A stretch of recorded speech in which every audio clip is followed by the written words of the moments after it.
We match.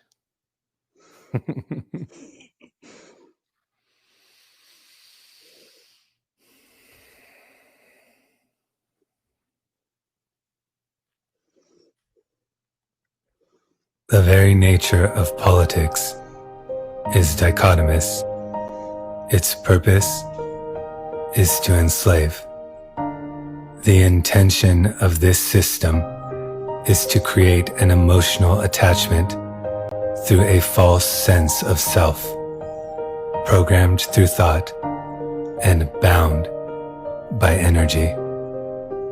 Affliction comes by way of pain, antithetical to conviction, who is conjoined with peace.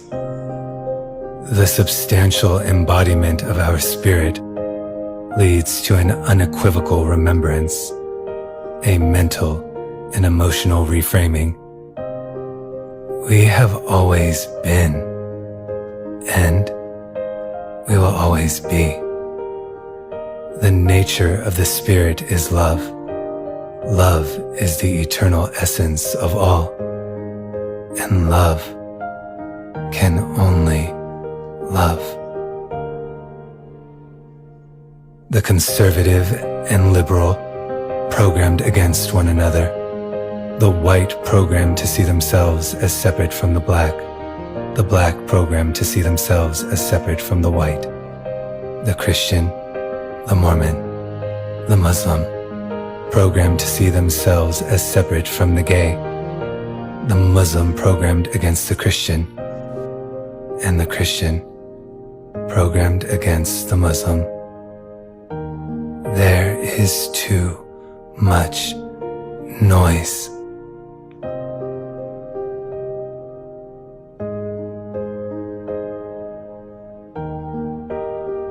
The evangelical sees him as anointed. The minority sees him as the Antichrist. And the spiritualists split. The illusion of separation playing out everywhere and in everything. Now, let us all ask ourselves, who am I?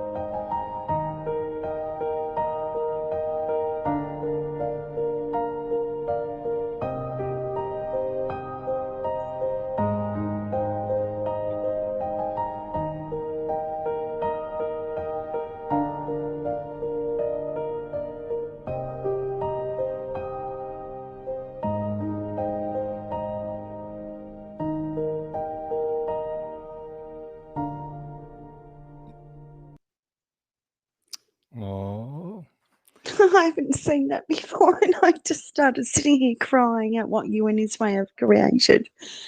I haven't seen that one before. yeah. It is such a pleasure to be able to share space with you. And, we got to spend some time together in Sedona. And you have been a groundbreaking force in my life. And Todd actually chose to play the politics of attachment. And I've not seen that one before. I'm so sorry. I'm going to pull myself together in a moment. you're doing great. And I thought that was so synchronistic because the politics of attachment, it holds the spirit of the death and the burning of the old paradigm. All of the conceptuality, the programming, the conditioning within the subconscious, and all of the emotional enslavement from pain, trauma, and experience.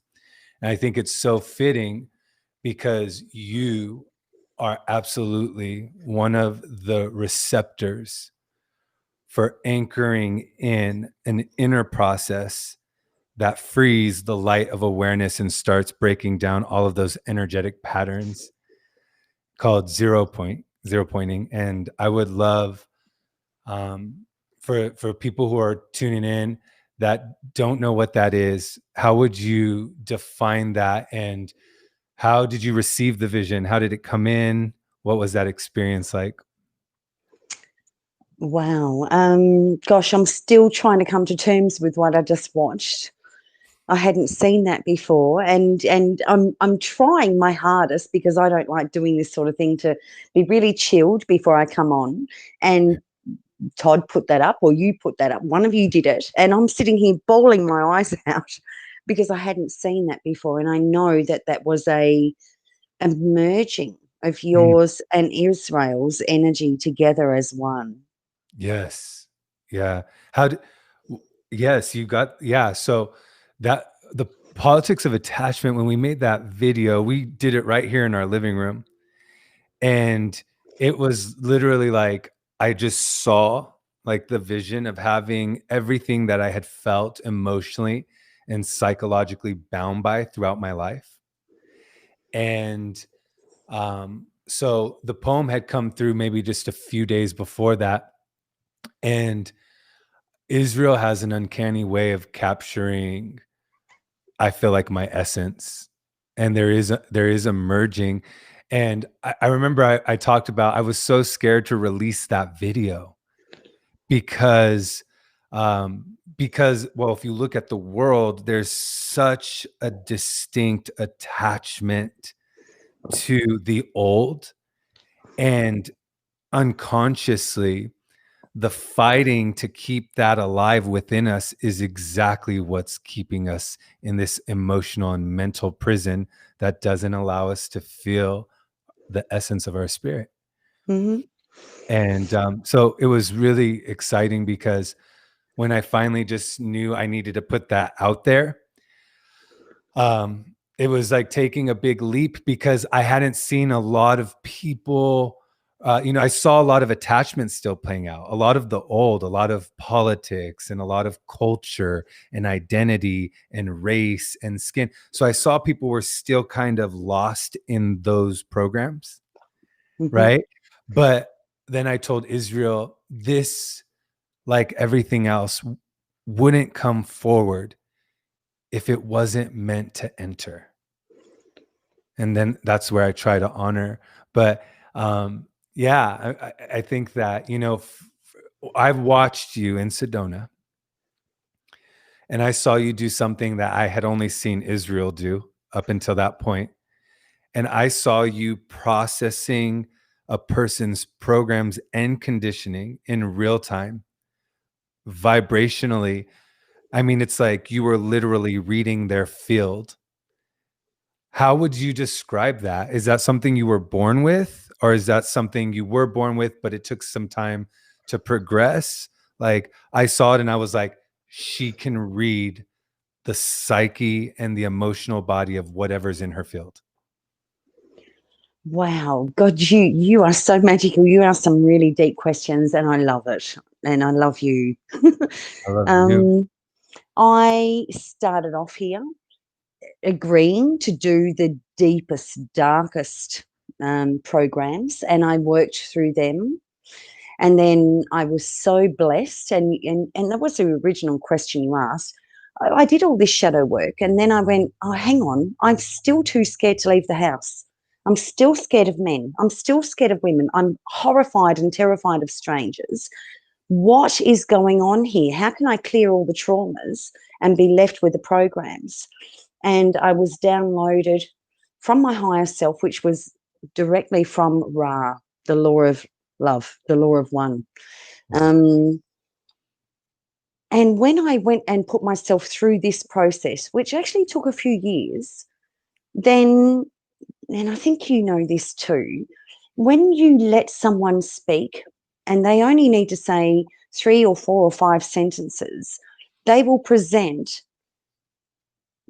gosh, I hope this isn't condescending, they will present their wounds to you. Yes. And Yes. you can see them as clear as, because you've put yourself through years of understanding what that is. I don't even know if I've answered your question, Mike. I'm a little bit nervous. I've been No, listening to my favourite songs you before I you came on. you are doing fantastic, and no, you're right. I think that, yeah, what you're describing is once we've worked through a certain amount of energy, right, that we call thought and emotion, once we work through it and the spirit starts to expand, it starts to interpret vibrational reality. So when something comes into our field, the frequency of whatever is being transmitted our way is felt, and it's unmistakable. And I totally understand that. You said something I think we were on one of the morning shows, and you a comment came by, and you opened me in a really big way, because you talked about, like, basically forgiveness being obsolete. I like I knew that within myself, but I have never articulated it. So when you said it, like, it opened a lot inside of me, and I really had to explore it. Um, what makes you say that, and what's the insight? Because I think that a lot of us, we struggle to cross a threshold because we sometimes feel like it's impossible to forgive. When does forgiveness become neutralized and then move to Uh, become obsolete?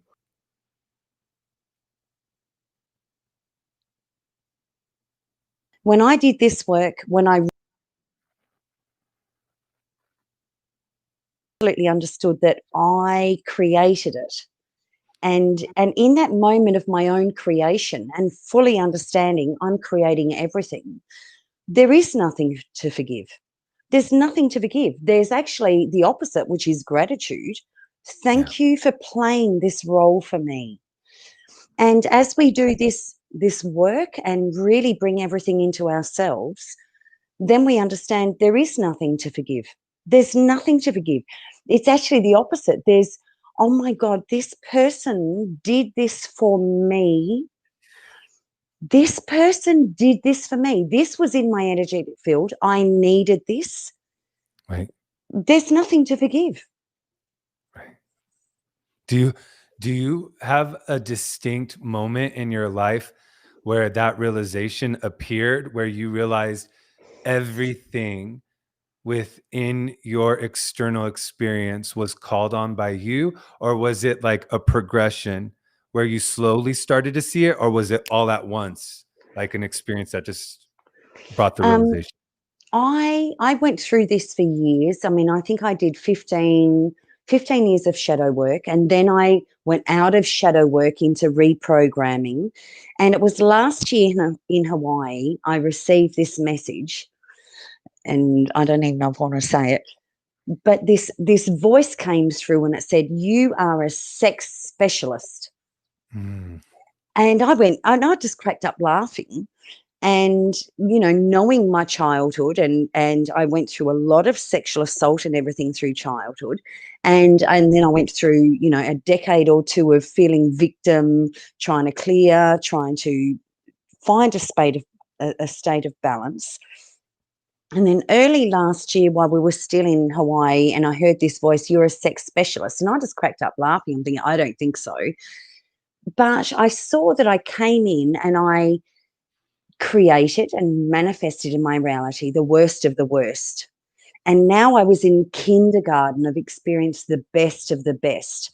And my higher self came in and said, "You created all of this. You needed to understand duality at its deepest levels. And before you can experience the best, the true essence of pure love and sacred sexuality, you need to understand everything that you created as a perception of the humans thinks, well, that's the worst thing, goes into victimhood, goes into healing, all these words that don't even exist, that yeah. aren't even real, to be able to go, oh my goodness, yes, I'm now being shown, because I worked through all of that. And understood that all of it was my own creation. Now I get to experience the highest of highs. Yes. Yes. I understand that. Wow.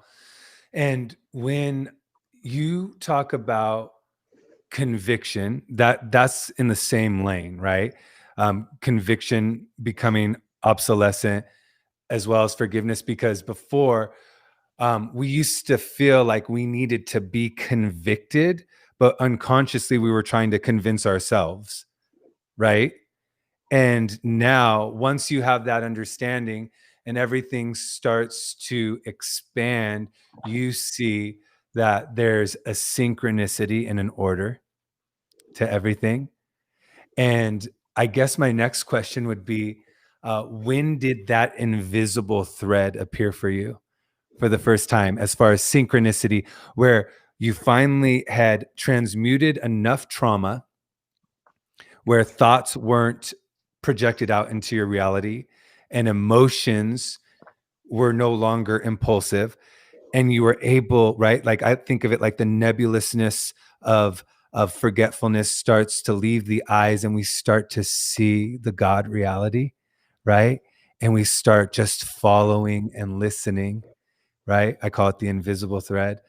When did that invisible thread appear to you that you started to follow? Um, 7 or 8 years ago, when I finally asked the right question, I'd had 15 years of shadow work, and I went and learned all these different modalities. I was going to Reiki masters, I was going to everything outside of myself. And I finally said to my higher self, how can I have done all this work? How can I have done all this clearing? If I think of the perpetrators, if I think of my experiences, there's nothing. I'm completely detached. And yet this human is still acting scared and frightened, still can't walk out of the house. I think there's programs. What do I do with these leftover programs? And once I realized that there were human programs that existed beyond the trauma, beyond the pain, and accepted self accountability, self responsibility, this is my opportunity to reparent myself, to actually reprogram myself. Right. That's when everything shifted for me. Yeah. I hope Wow. that answered your question, Michael. I'm a little bit nervous. You're doing fantastic. Like, I mean, you could literally sit there and not say anything because your presence That would be is my preference. it's no, I'll your just look presence at you. is so expansive, and that's what I talked about when no, but the wisdom is flowing right now, and you're beautiful and you're powerful, and I'm the one that has been at a loss for words. When I saw you in Sedona, I kept telling everybody I couldn't say anything to her because her energy just permeates. But it's a feeling, I wrote earlier this week about how we've always lived in a vibrational reality. I just talked about this and wrote about it, but we weren't conscious of the vibrational reality because we were too congested, we were too blocked. But now, as we clear, Mhm. we're reading energy. Energy doesn't even need to speak, it's presenting itself as presence, Yeah. right? And so I've been talking about how our energy is a prefix to language and action, and our vibration precedes experience now in this reality. So I think that, you look around and, I don't feel nearly as much affliction as I did for so many years, especially in the external, because I think we all reach a certain point where we realize that we must, whenever we feel something outside, we harness what we're feeling outside and pull it in and ask ourselves what's happening inside. With all of the work you've done on yourself and all the human beings you've helped with zero pointing, what would you say is the one emotion that you come across frequently that binds the human? Like, what's the most prolific emotion that holds us back and holds us in the old paradigm? Would you say like shame, guilt, jealousy, envy? Like what is, or is it different with each person, or do you see collective themes? Yes, to all of that. It's all true. But the baseline, bottom line thing is fear of our own power. And as people start to, whatever way, and there are many, many ways up a mountain, as people start to say, okay, I'm going to clear this, and they step out of victim consciousness. Well, I'm like this because of my parents, and they step into their own self empowerment and realize there's a way I can do that. Whether it's through breath, whether it's through feeling and bringing the dualities in, whether it's through one process of hundreds of processes. There's the point that we understand that we're not a victim to our circumstances, that we are these incredible, powerful beings. And whatever way that we find the way for us is, we are more powerful than any of us ever let on. And so, part of me wants to go fear, empowerment, fear, empowerment. There is no one answer to what you asked. There Right. is this dualistic place. And when we zero point that, neutralize that, let that crash down and understand that we we can do whatever we want, Wow. that's when everything shifts. Yeah, I love that. Yeah. Um, what with the election around the corner and everything we see in the collective, what do you feel is the divine purpose behind this very moment right now that we're experiencing as a collective? And what would you say to, right? I feel like a lot of us have been experiencing the void state in the last maybe even month or maybe even longer. What's the purpose of this void state right now? Like how are you interpreting it, and what would you say about it? Um, for me, I'm probably owed thousands and thousands of dollars to the Australian government because I haven't voted in years, and it's actually compulsory in Australia. But what I'm looking at now is duality. Duality. And if we're jumping on one bandwagon or jumping on another, we're experiencing our own duality. Like everything outside of ourselves that we have attachment to, or we have judgment of, or we have some sort of, focus on, is a picture of our very own duality. And so I've been fascinated with myself because I've been watching what's going on in my birthplace. My son is there, my brothers are there, some of my dearest friends are there, and I've been watching them be in lockdown for 15 or 16 weeks with no freedom or sovereignty at all, wondering why aren't you fighting this? And bless my beautiful son, who just recently turned 18, says, Mum, I thought you were really weird for all these years. I've taught myself meditation. I've bought all these spiritual books. I'm about to read The Alchemist. I taught myself to play all this magical music on. And I look at that and I go, his mum over here is going, oh my God, what the hell was going on there? And I say to him, are you okay? And he goes, oh yeah, I learned to meditate. I'm reading The Alchemist. I've got all these brilliant things going on. And I go, wow, because there's a part of me that goes, one of the deepest, most beautiful gifts we can give ourselves is solitude, is detachment, is letting go of everything that we were attached to. And often that happens in solitude. And Melbourne in Victoria, through all those politics, so many of them are not fighting. They're just allowing and accepting. And so I look at the politics that's going on at the moment, and there's two really huge extremes. Right. And I go, wow, there is duality at its finest. And my job is to just let go and let it be whatever it's going to be and trust the perfection of it. Yes. Just bearing witness in this moment. Yeah. And I think that, would you say that because you reached a point in your life where you did that with your own life, that surrender, that now that you see it unraveling in the collective, you know that there's a perfection to it, and so you just are able to witness. Do what do you feel the new human looks like?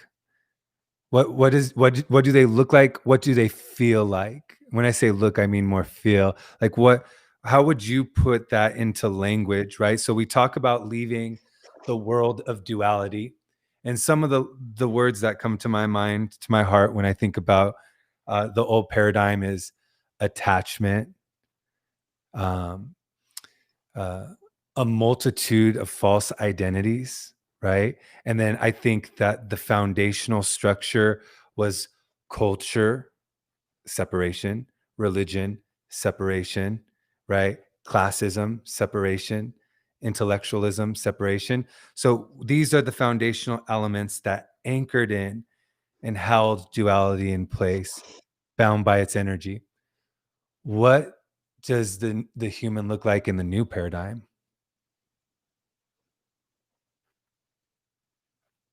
You.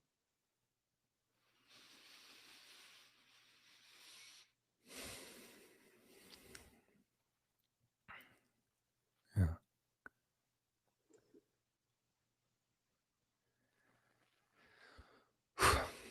Just gonna stop for a sec. um, all right, you got me. I don't. I think. Yeah. I I felt a really powerful shift for all of us in this world lately, and I see something coming that can't be stopped, and I trust everything right now. I trust the timing of everything, and I trust the pain of everything. Mhm. Someone said to me the other day, "Why do we have to suffer?" You know, but for me, the paradox has been that the suffering has been unbearable, but there is a holy stripping that takes place when we suffer. It's a holy fire where everything that is not of eternity will be stripped away, burned away. And I think last week with Todd, I think that when he shared his story, that was a really powerful, you know, illumination of what that looks like in his form. Where did that burning and stripping away come in the most monumental way in your life on your journey? What was the most painful experience that ripped you open? The moment that I realized that I could step out of victimhood into power, that all these things that happen that appear painful or suffering or bad or, and I could grab those things and I could transform them back to love. And it's not to say that I still don't have those experiences, but there was a point that I went, I'm a victim, I wasn't saying it consciously, but if I look back at myself, I was being a victim, being a victim, being a victim. For me, the moment that I went, gosh, I can actually see all of these seemingly real bad experiences, sad, painful experiences as opportunities for more love. Yeah. That for me was my moment of understanding the gift that duality brought, and we've all flipped into all this chaos, all this drama, and these moments of love, and yet all of it is love, all of it is perfection of our own creation for ourselves. Yeah, absolutely. With zero pointing, I read a little bit about it last night, and Eckhart Tolle talks about the light of awareness, and he says when the light of awareness pierces through, that the light itself is what starts to dissolve everything that is not of the spirit. Mhm. When you downloaded this process, would you call it a process? What do you call it? I I guess it's a process. And you know what I love about it is, I'd spent years trying all these dimensional things, all this magic, all this spirit, all this, you know, um, other people's stuff as well.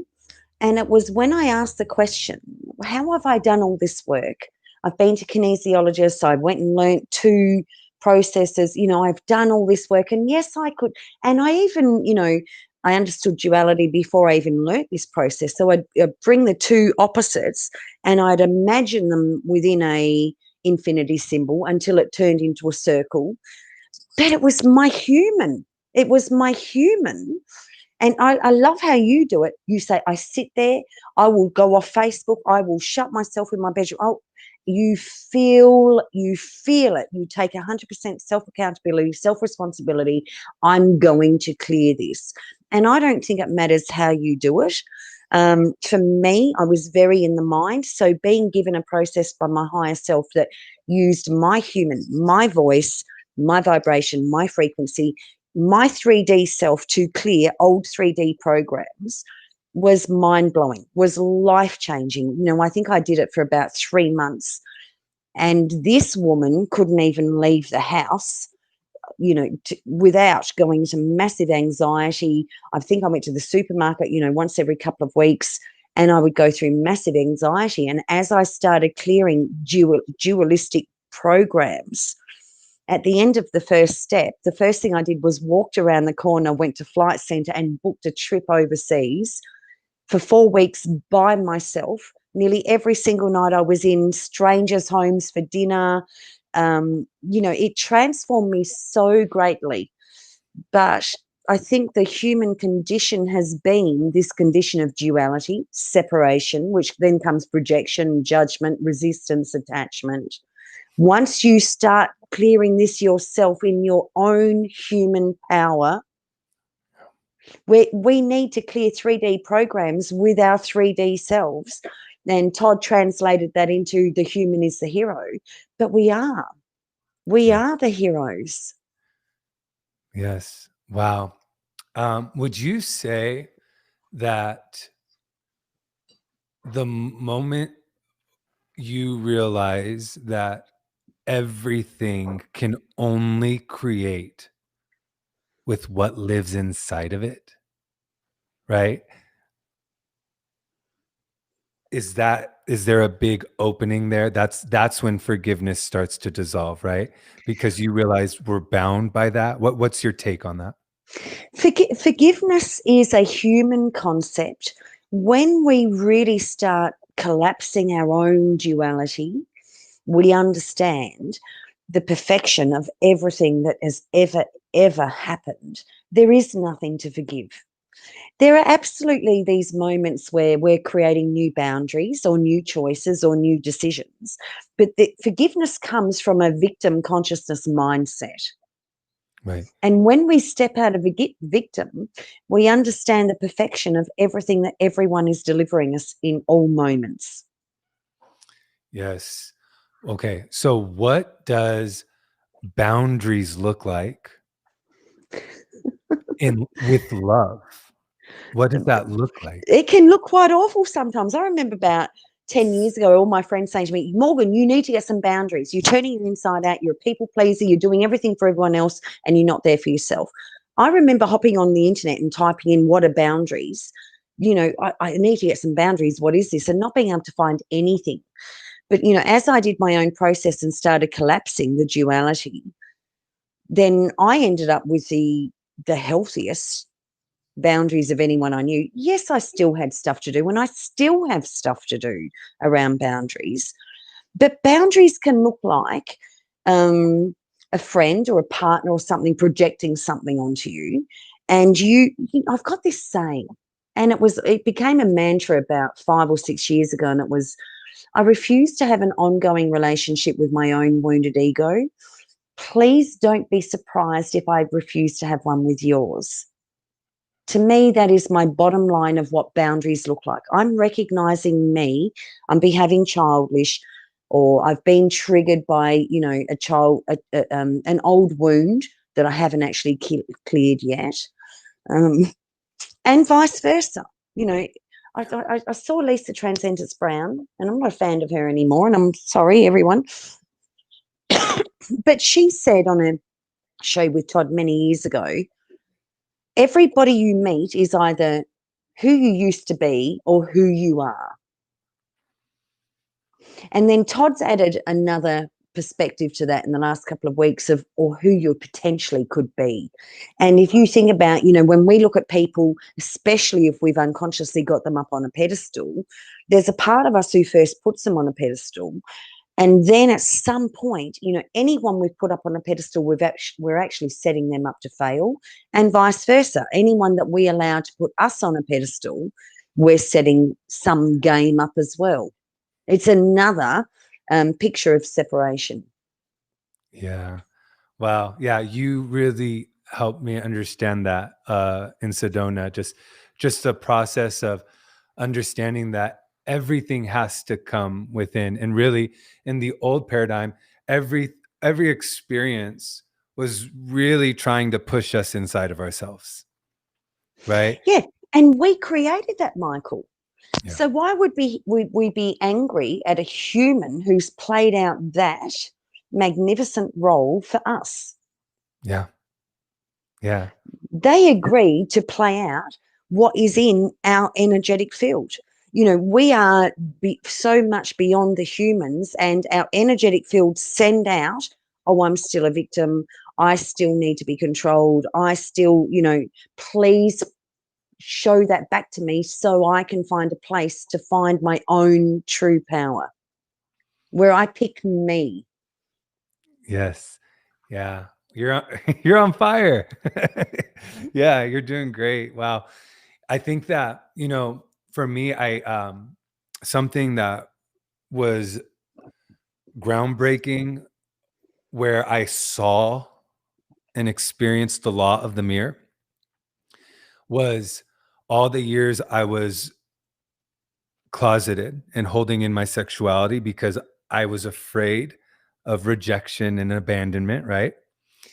And I used to ask myself, how, like, how am I consistently drawing in relationships where people were fundamentalists, or I would meet a stranger and we'd have a great conversation. We would be talking and laughing and joking. And 3 minutes in, they're like, start talking about, oh, being gay is an abomination, blah, blah, blah. Right. And then like one day I remember I literally saw, whoa, like I've called all of these experiences into my reality.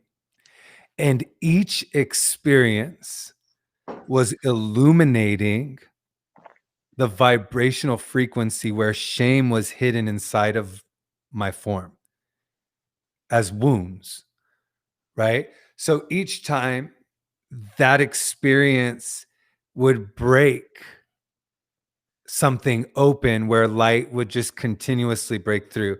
I think of it like a wall, just little light shining through.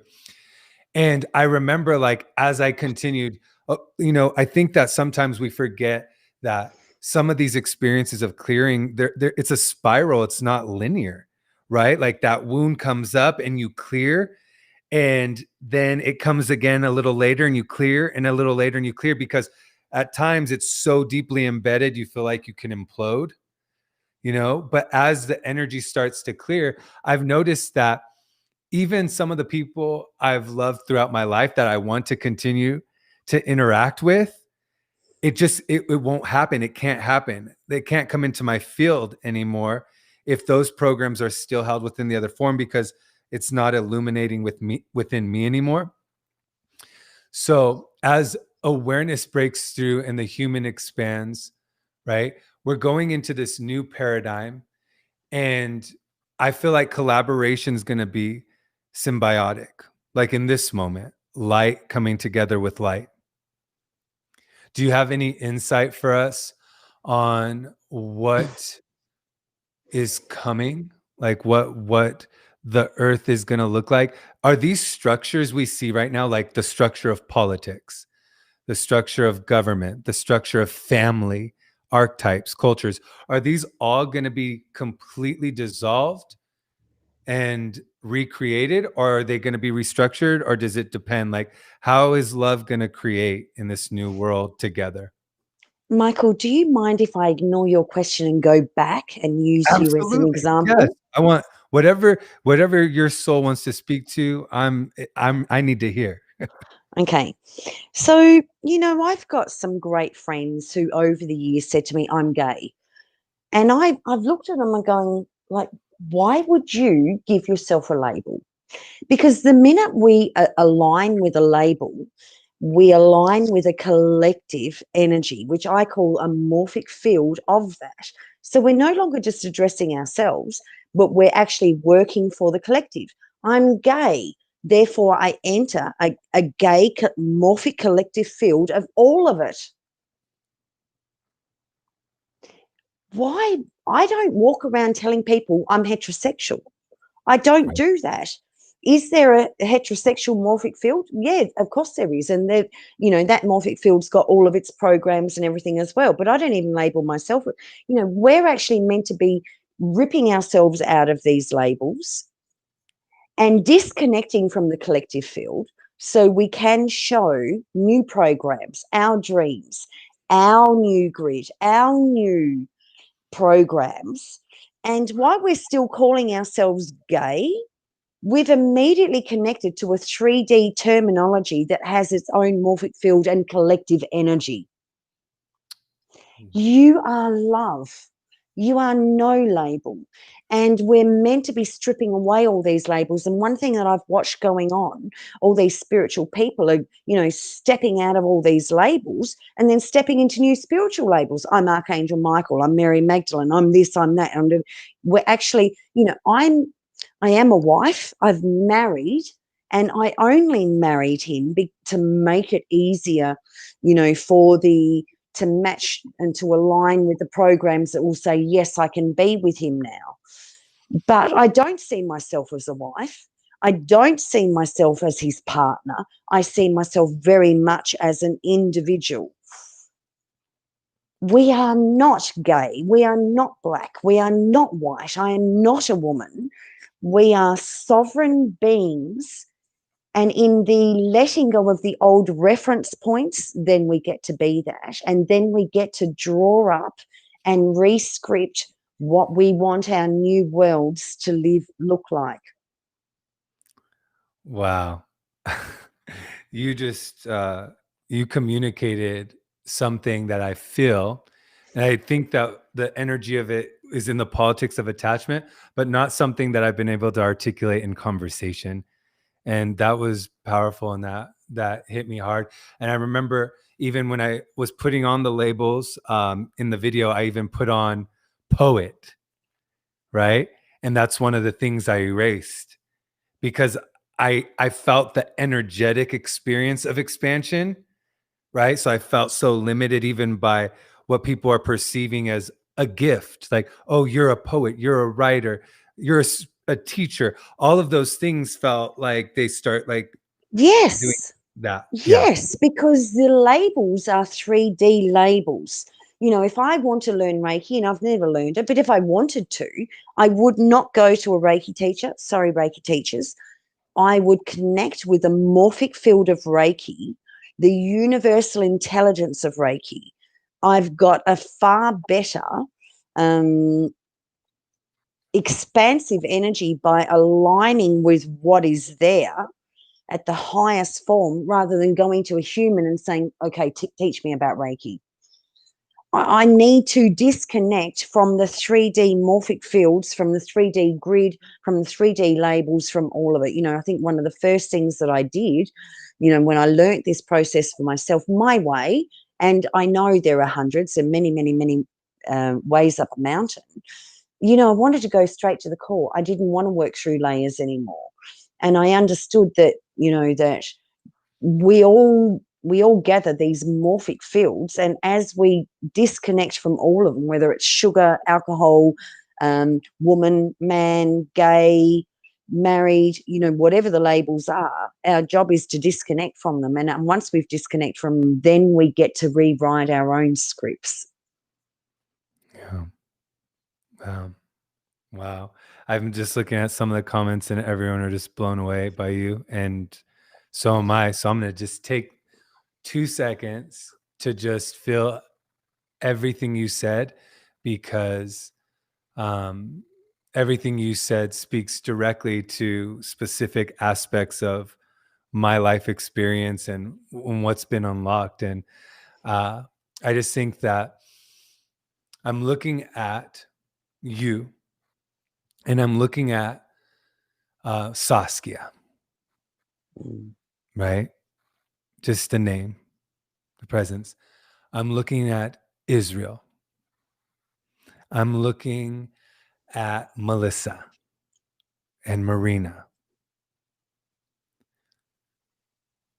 All of the people I just named have been so instrumental in the opening of my heart and what's continuing to flower. And I know that all of these forms are starting to come forward right now. And I'm watching it, I'm seeing it. Why? What do you think it is? Do you feel a deep, speaking for yourself, what's going on? I see it happening. A new grid is being created, and the new grid is being created from the Trinity energy, out of the duality energy into the Trinity energy. This year has been instrumental. So many of us are going down to the depths of our being, down to our deepest wounds, zero pointing them, neutralizing them, allowing them to crumble. It doesn't, words are irrelevant. We're all doing our work. And as we do our work, you're watching all over the world these clusters, these groups coming together, sharing this new frequency. We're building the new grid. And the new grid isn't something up there. The new grid is an anchored, embodied, new dreams, joint dreams, collaborations. The new grid is us. Yeah, absolutely. And I feel like what I really experience when I name all of you, when everyone I just named, is there's such a pristine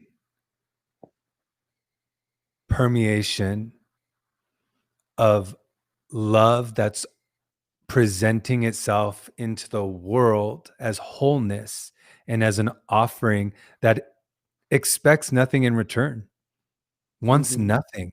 Mm-hmm. And I feel that's because the new human is completely sustained from within, right? The fire of the spirit has been lit for so long. Governed by the law of duality, we are always looking outside of ourselves because we're trying to feel. But this grid you're talking about and the new human is the light of the spirit. Once it's ignited and comes back into the soul, and the heart has been healed, so the light can project through the heart and into the physical world. Mm-hmm. We no longer ask the world for anything.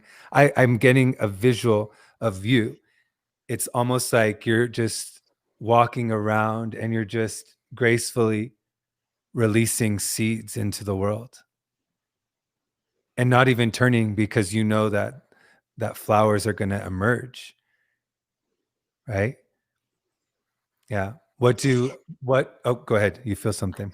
Okay, so my perfect latest, most recent example of that is Marina. Okay. Marina came to Sology. Actually, so did Delia, but Marina's my loudest one at the moment.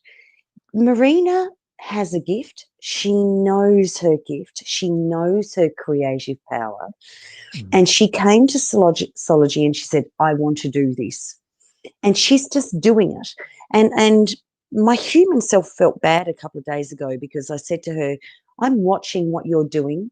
You're lifting Sology up to another dimension. And the words fell out of my mouth, and I didn't even feel like I needed to say thank you, because it just is. It speaks for itself. And afterwards, I'm like, I think humans actually do need a thank you. But at the same time, there's a part of me who trusted that Marina knows her power. She knows her gifts. She knows her creativity. She knows her place, and she's just doing what she needs to be doing. Is this need, oh, I should have said thank you, I think is a human program. Like death or life, if somebody dies, I've had people die over the last few years, and initially I experienced like 10 or 15 minutes of sadness, and then I go into absolute joy. What Marina is doing speaks for itself. Does Marina need thank yous? Is Marina just playing her role in this energy that is Sology? And we were told from the very beginning, there are going to be many, many aunties and uncles who are going to come in who just offer their essence to expand something again. Does this human need to thank Marina, or does Marina truly know her essence of what Sology is? Yeah. Yeah. You described that. Yeah. Someone just wrote, yes, no validation needed. Yeah.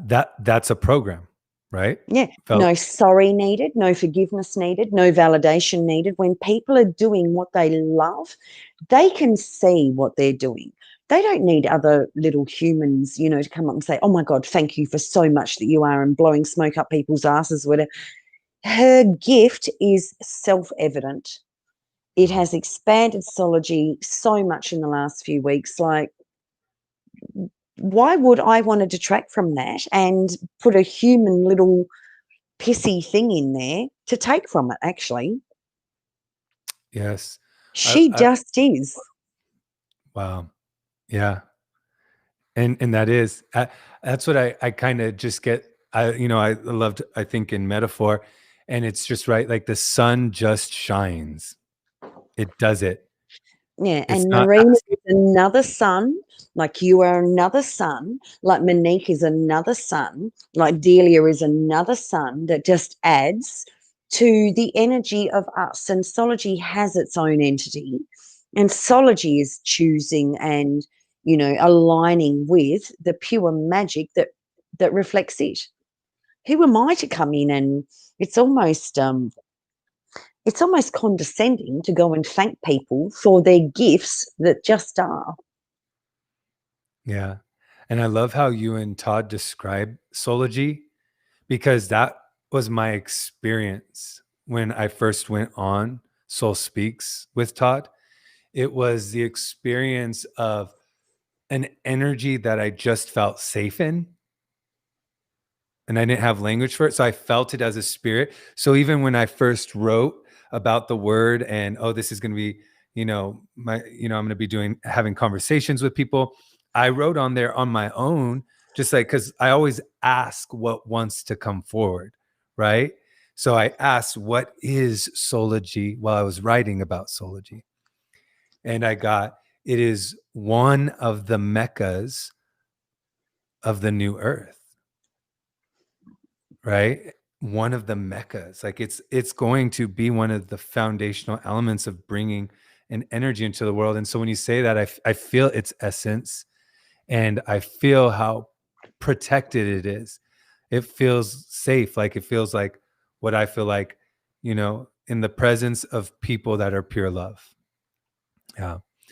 I wanted to, I know we've been going over programs a lot, but I don't think that, um, I don't think we could do it enough, because there's so much going on. And one of the biggest programs I see playing out right now is judgment, right? Collectively, judgment, right? If you don't believe what I believe, you're no longer worthy of my love, right? Which isn't really, you're not really saying it. You think you're saying that, but really, attachment is the only thing that can condition itself, right? That can make it conditional. but love is unconditional and it is timeless. I was talking on, I think, the Monday show a couple weeks ago, and I was talking about judgment. And I said, no matter what we think, whenever we're judging unconsciously, we're judging from an area of shame that's still active inside of ourselves.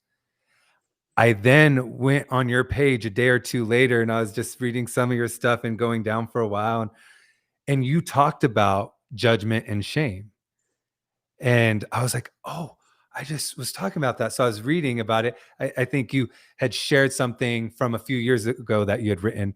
But with all the collective judgment, which is a program, can you just speak to when we judge externally, what the reflection is inside of ourselves in whatever form or whatever feels right or whatever is coming to you? Like why are we judging externally? And if everything is a simulation where one essence is living in countless forms, then if we're judging, we're not seeing perfection. But so just, I think this is something that even if everyone here watching and ourselves, we understand these laws, I think just sending out a wave into the world where we can just set an intention for people to understand judgment, because I feel like collectively it's a big wound. Okay. For me personally, judgment is something from my own personal alarm. When I catch myself, oh, I'm in judgment, then my next job is to look at what am I in resistance to, or what am I in attachment to? And it's our own personal alarm to look at something within. I'm judging this thing over here. For me, it's my own personal alarm to, okay, I'm in resistance or I'm in attachment, which is duality. What do I need to look at in myself? And I will, more often than not, as soon as I go into judgment, go, do I need to go and look at something here? Is there something for me to clear in myself? Because judgment is interesting. Judgment presents as the polar opposite. So if I'm watching somebody, I'm like, they're being controlling, then I go away and I go, okay, do I have the polar opposite for me, which for me is subservient or submissive, and I don't like that they're being more powerful than me and more verbal than me. And I try to find a way to collapse that. Last night, Todd said to me, oh, you're doing that because you're controlling. I'm like, oh, maybe. But maybe it's because I don't like the symptoms of that thing and I'm trying to do something a little bit different. Judgment is our own personal alarm for something for us to look at ourselves. For me, that's how I operate, in my opinion. Yes. No, absolutely. Yeah. And I just think that that's very helpful and useful, because I've gotten to a point in my life where if I am triggered by anything outside of myself, the first question is, what's going on inside of me? And I think that's something I've really been contemplating lately. Is there was a point in my life where I came face to face with how much pain I was in, and I just didn't feel alive. And I think a lot of times our attachments and our conditioning and our programming and our affliction and our psychological and mental projection of reality, all of these things bring temporary feeling, right? To judge another person makes us feel alive for a moment, makes us feel right, makes us feel right. We've in the dual reality, we found meaning in going out into the world and having something to fight for, a cause, right?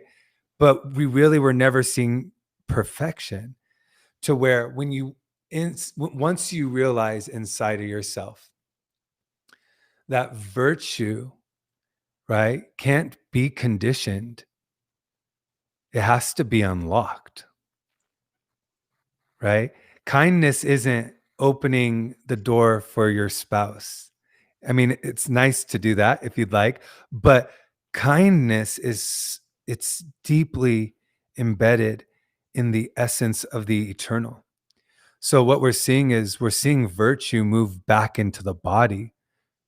We're seeing love move back into the body. Yeah. Mhm. Um, I'm gonna just read something to you in a second, but I wanted to know if there is there anything in this moment that your heart wants to speak to or that's coming up for you specifically. No. No. Wow. Well, you are astonishing and you're powerful, and I know you know what has unlocked inside of you, but I just want to say you are a gift to all of us, and I feel such a deep gratitude. And I went through some deep initiations after being in your presence in a beautiful and powerful way. You really just opened a lot for me. Some of the bigger themes were in My under turn. I yes. went through some huge initiations just from being in your and Israel's presence as well. Wow. Thank you for letting me know. Yeah. Yeah, it was a really beautiful experience. I told you that now whenever Israel and I eat ice cream, we talk about you. But when I wrote the post yesterday about this conversation, I just again I just asked what wanted to come through. And so I wanted to read just what was on the post. When in the presence of the light that is Morgan Lee, you will feel the wonder of 1,000 stars, the warmth of the sun, and the wisdom of the all. Her eyes are enchanting, and if you look long enough, you will glimpse the ocean of infinity. Tranquility to the wounds of the broken, a reminder of the tenacity that lives within, and the humility of the rising phoenix that now flies as the candlelit dove. Morgan Lee is love. Oh, you beautiful man. Thank you so much. Oh, I love you.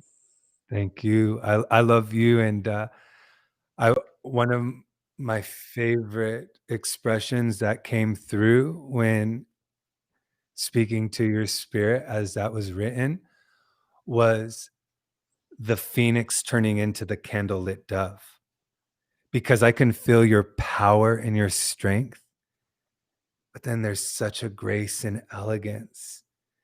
So it's just this beautiful balance of energy.